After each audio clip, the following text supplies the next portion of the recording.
పాతాళమందున సర్వలోకమందున్న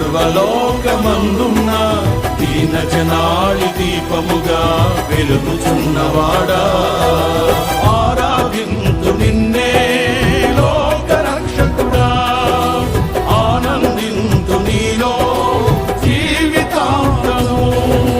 నీ కృప ఎంత ఉన్నతమో వర్ణించలేను స్వామి, నీ కృపయందు తుది వరకు నడిపించు యేసయ్యా.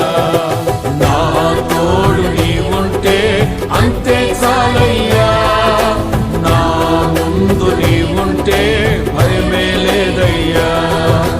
నా తోడు నీవుంటే అంతే చాలయ్యా.